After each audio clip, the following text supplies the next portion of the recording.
الرحمن علم القرآن خلق الإنسان علمه البيان الشمس والقمر بحسبان والنجم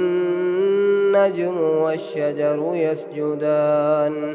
والسماء رفعها ووضع الميزان ألا تطغوا في الميزان وأقيموا الوزن بالقسط ولا تخسروا الميزان والأرض وضعها للأنام فيها فاكهة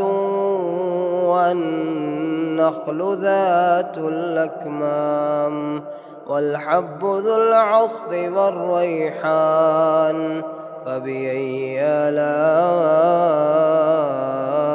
ربكما تكذبان